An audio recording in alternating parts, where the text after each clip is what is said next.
Escape from Tarkov. We need to talk. I mean, seriously talk. Just look at yourself. You're in the late wipe. Again. Only grinding quests are left, motivation is down, servers are mostly empty. I had expected an announcement that the wipe would be start of early June. Now we have this dead wipe until August. Yes, you've promised an end wipe event, and yes, the one from last year was really nice. But August? EFT has been running out of steam since March. It's sad because the 0.14 wipe started so promising with vaulting, snow, and the new armor system. But soon the honeymoon ended and there are still so many things that don't work properly. And your decisions lately? They have made things worse rather than better. I honestly don't need new weapons. They probably aren't worth using anyways. So why do you spend your time and effort on new content when you're at the same time reducing the effective content through your decisions? You know that the player base is dwindling, as it is every wipe. That's why we had 3 events more than 2 months before the wipe. It might work while the event is ongoing, but without getting your existing game in order, adding more stuff and events will stop working eventually. So let me try and help you with suggestions that actually address the underlying problems. Because that is what this video is about. Problems and their solutions. When I talk with fellow EFT players, one thing I hear repeatedly is that this game has just so much potential. I agree, and this untapped potential that is staring so many players in the face has finally frustrated me badly enough that I'm making my first YouTube video to provide suggestions to finally fix some of the crippling issues. I will focus on quick and easy improvements with no or low coding requirements that cater to all playstyles in roughly equal measures. I'll try to achieve this by looking to optimize the effect of existing content rather than piling on more. To do that, we first need to look at what we want from Escape from Tarkov. This will of course be subjective and maybe controversial, but hopefully we can agree that we want a Tarkov that emphasizes the core survival shooter game loop, that makes your decisions count and rewards you for good play, that we want a Tarkov that offers multiple viable solutions to a problem and keeps you engaged for the entire wipe. Escape from Tarkov at its best is an awesome game that completely captures your attention and keeps you engaged. All of this stems in my opinion from 3 core hooks: the firefights and competition aspect, the survival and progression aspect, and the emotional investment that ratchets up the tension. I realize this is pretty subjective, so maybe a quick aside about who I am. I'm just some old German dude way past his gaming prime, and when the kids are in bed, I just play Tarkov instead of sitting in front of the TV. My day job deals with systems and data analysis, so you can think of me a bit of a consultant type. I'm not an IT guy per se, though I know a bit about coding, and I have absolutely no YouTube and video experience, and you have probably already figured out that I'm recording this video on an absolute potato of a microphone. With the introduction out of the way, it's time to look at the core gameplay loop and try to explain why that loop breaks down in the later stages of the wipe. A good raid offers all 3 core hooks to the player.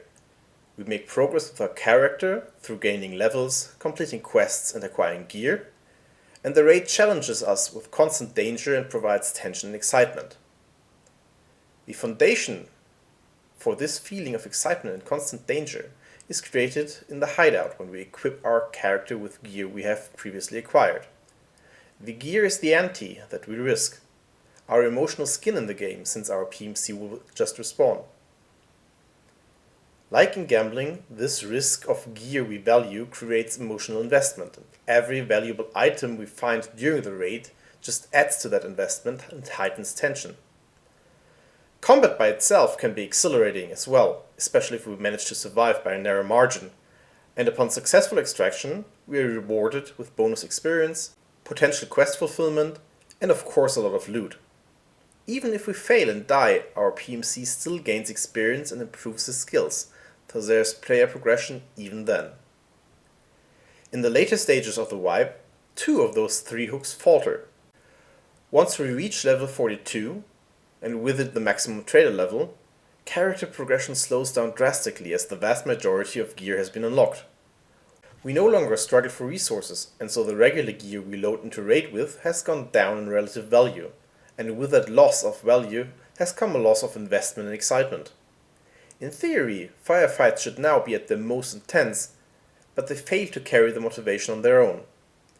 This leads us to the conclusion that the character progression as well as the feeling of risk are the primary drivers for player motivation. This is congruent with the observation that Tarkov Arena, a game that hooks players only through its combat, is struggling, while single-player PvE mode that offers only progression and a bit of risk is highly sought after. When looking at the bigger picture, it's easy to see the issue interfering with both emotional investment and player progression. The economy. It's an understatement to say that the economy is busted. It suffers from multiple compounding problems. First of all, the economy is highly inflationary. Players are just too flush with money, and that money is too central. It buys too much, especially at max trader levels, to the point where it is shifting the in-raid looting decisions of players. Existing economic systems are underutilized, like currencies, or undercut each other. The flea market, for example, undercuts both the barter and crafting systems by allowing you to substitute money for things that you found in raid. Thus, a crafting recipe or barter offer just becomes an indirect offer for rubles. These systems morph from asking you what you can get with the items that you have to a simple comparison of which offer is cheaper, until you are so flooded with cash that you can't even be bothered to answer that question. Speaking of cannot be bothered, there are just so many items that serve no function in the game past the first few days or at best weeks, that you can't be bothered to even pick up. Huge swaths of barter items, of inferior gear and inferior weapon attachments, and of ammunition, each outclassed in every way by easily available alternatives, serve no purpose in the game. All these items do is clutter up the containers that you search and provide a constant source of disappointment when you find them. And finally, the way trader limits are currently implemented actively harms any attempt to balance items through availability. So why are these issues actual problems, and why is the economy central to the game? As we've already discussed, gear translates into in-raid effectiveness. The more we invest during loadout, the better our chances to win fights and extract successfully with loot. Given how central gear is to player progression, it makes sense to analyze it further by separating found, crafted and purchased gear, which you can see for a few example loadouts in this visualization. The higher the combined bars, the higher the in-game combat effectiveness of your loadout. If we take a look at players A, D and F, you'll see that they arrive at top-tier loadout in different ways. Unsurprisingly, it is player F who demonstrates the problem with the economy.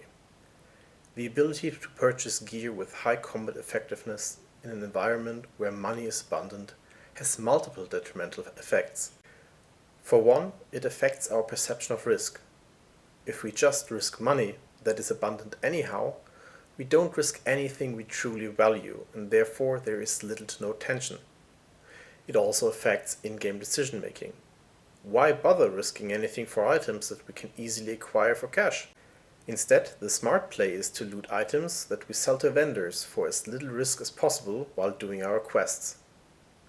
In addition, it also devalues the items we loot and therefore player progression.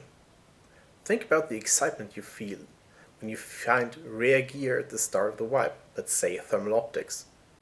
In an environment where such a find merely represents 500,000 rubles, it's a pleasant surprise, but just on the level of maybe finding a Bitcoin.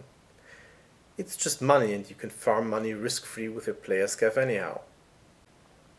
The core problem is too much cash combined with too much combat effectiveness for sale. So we have talked a lot about the problems with the economy and why they matter. But luckily, the economy is fixable. First of all, we need to reduce the influx of money.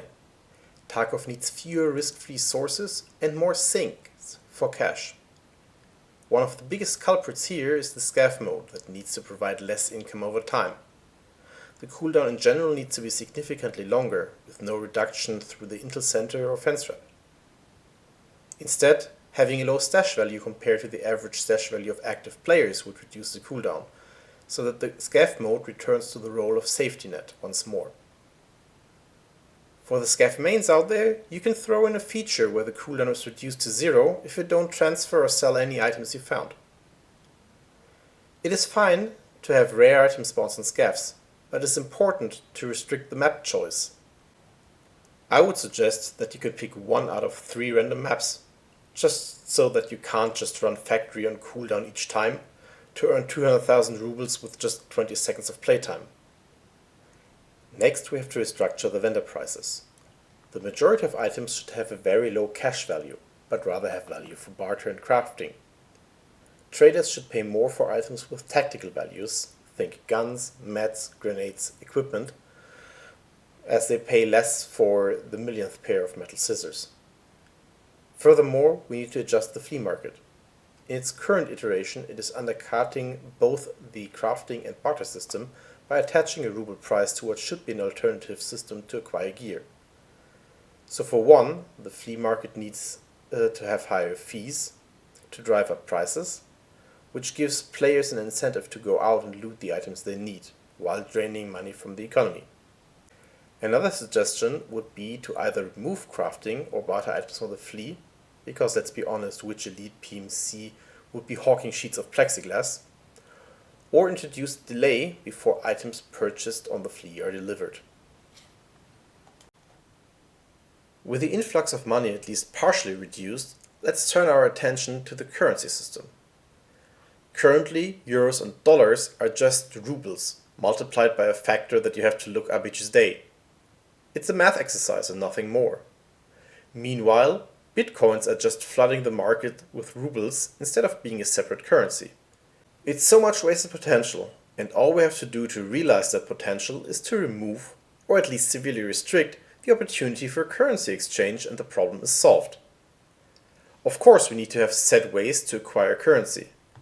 Currently, Peacekeeper is already buying info items for dollars, and we could set up the same system with tech items sold as gear for euros. As an additional benefit, this would also increase the value of tech items that don't have a good barter or craft associated. Med items, rations, and valuable tools could still be sold for rubles, and valuables would become more valuable as they could be sold for any of the 3 currencies. Finally, there is use for all those silver chainlets and horses we find. Now we just have to set a fixed role for each currency. You already have US dollar established for Western weapons and gear. In the same manner, you could have high-end drugs, containers, and tech items, including thermal optics, only be sold for euros, while rubles stay for Eastern gear and regular items. Finally, you could set up a crypto wallet and deposit found or mined Bitcoin there. With that Bitcoin, you could directly buy high-end weapons, ammunitions, drugs, and gear. With just a few adjustments, we have not only made the currencies different from each other, but also given more items a role in the game. It suddenly makes sense to have 2 items with the same statistics if one is available for dollars and the other one is available for rubles. With the personal trader limits, however, there is still work to be done. Having traders reset on anywhere between 2 and 3.5 hours gives players who are online often, even if they cannot play, a huge advantage. The difference between being able to buy 100 rounds of top ammunition and buying 500 rounds just because you're online for 5 resets makes balancing ammo availability simply impossible. A very simple fix would be to have traders reset on a timescale of 48 to 72 hours. Now players can buy the top items in the same quantity, no matter if they are online 15 hours per day or play every 2 days for an evening. The next item on the list will certainly be controversial, but I firmly believe that it would be very beneficial for the game itself. Restrict the number of traders you can reach max level with. Make it so you cannot reach the top level with every trader, but you have to choose 3 or 4 out of the 7 traditional traders to affiliate with. That would be done by gating the top level behind key quests with a choice, like we currently have with the chemicals quest line, and remove net reputation gain from daily quests. You can still have reputation gain on those quests, but you would lose an equal amount from another trader. That way you can shift around your reputation and maybe access quests that remove the top level from one trader in order to gain it with another one. Thus players can choose which types of gear they have easy access to, and would result in overall less gear for cash and would put a greater emphasis on looted and crafted gear. Since different players now have access to different gear, it would create an incentive to take down PMCs and actually loot them, because chances are high that they have the gear that is hard for you to acquire. Obviously, that would necessitate a system that prevents flipping items from the trader on the flea market, but such a system is necessary anyhow. After considering the monetary and supply side of the economy, we have to turn our attention to the gear itself. Every item needs a way to reliably leave the economy. For ammunition, stims, grenades and the like, this isn't a problem as they are consumed during gameplay.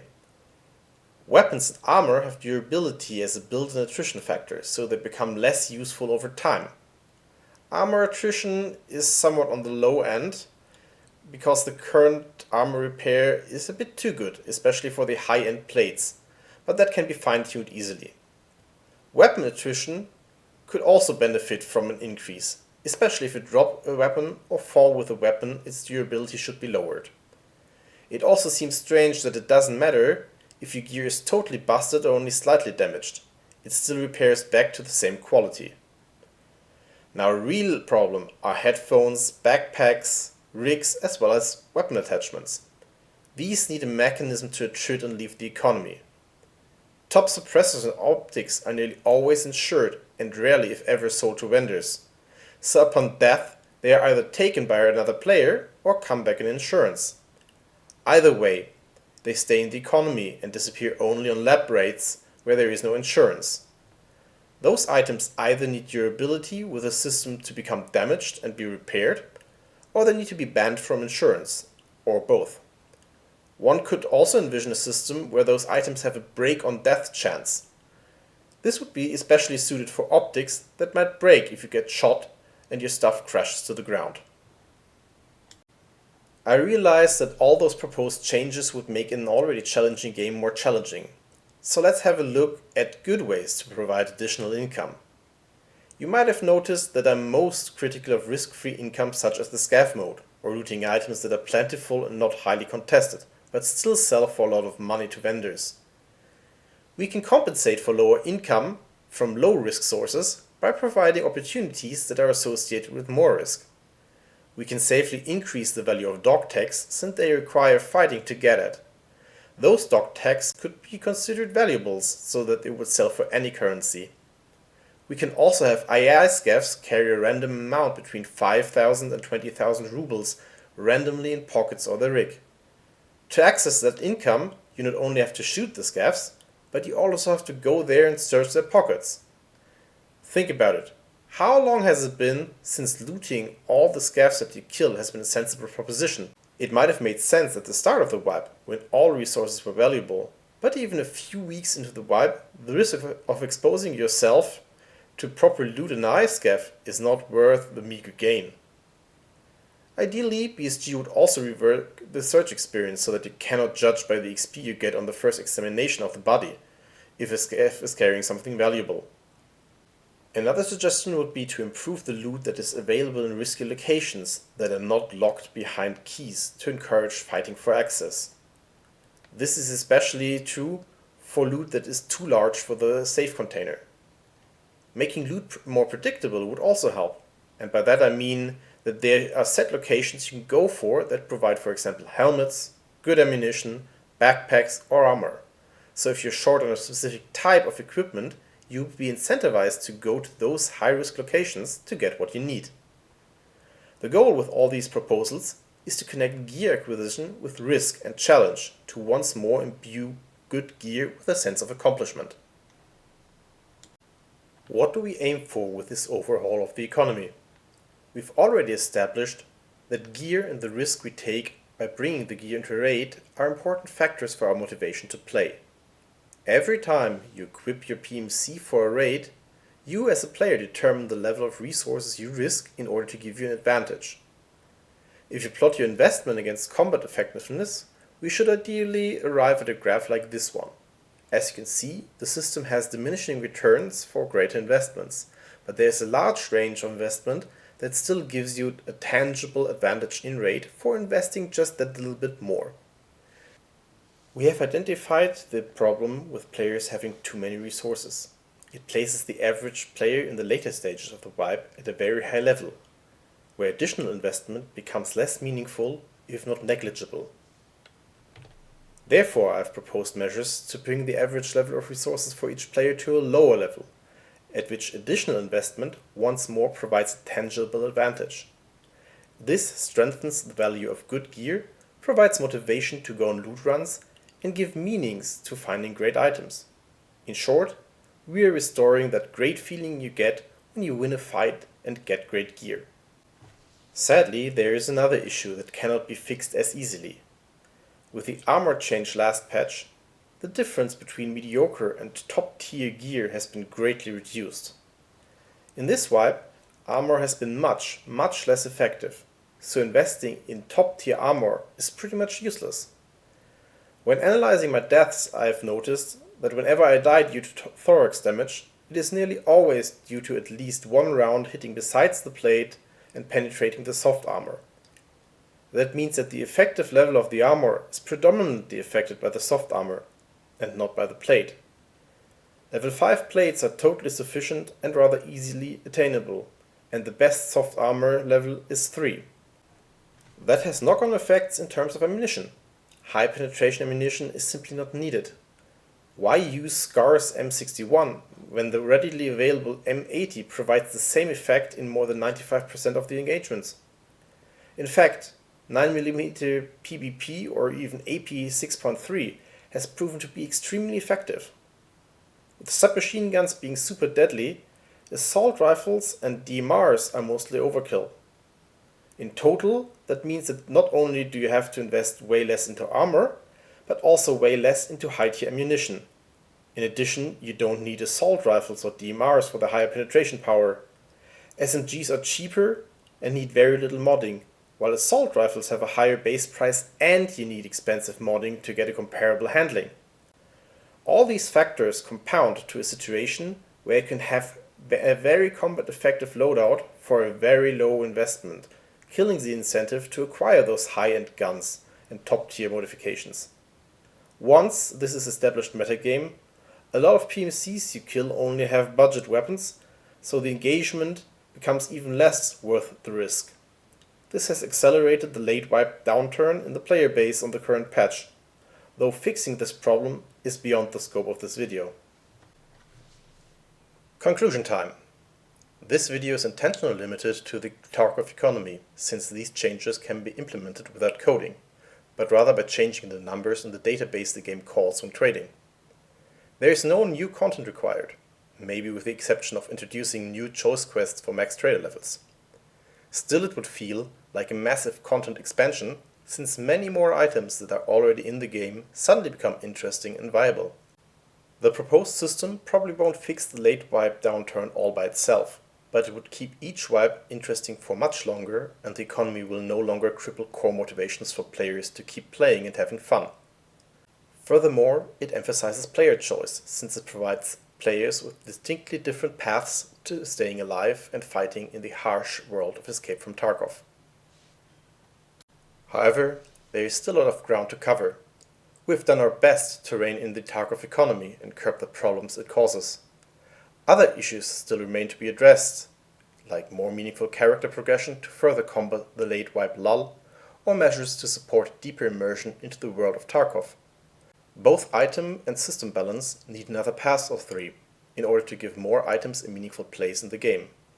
This involves balancing items within a category in terms of power level, as well as balancing items of different power levels in terms of cost and availability. Furthermore, and now we're getting into new content territory, the quest design needs to be overhauled to allow for more player interaction and to provide more varied and interesting challenges. There also needs to be a discussion on ideas for better wipe pacing and management. If you're interested in hearing thoughts to all of these topics, consider leaving a like. If you think I'm totally off my rocker and or my audio is super cringe, feel free to tell me in the comments. And with that, I'm left thanking you for listening. This has been a therapeutic exercise to shout all my frustration with the game into the void that is the internet, and I hope that you'll have mercy with me in the comment section. Bye!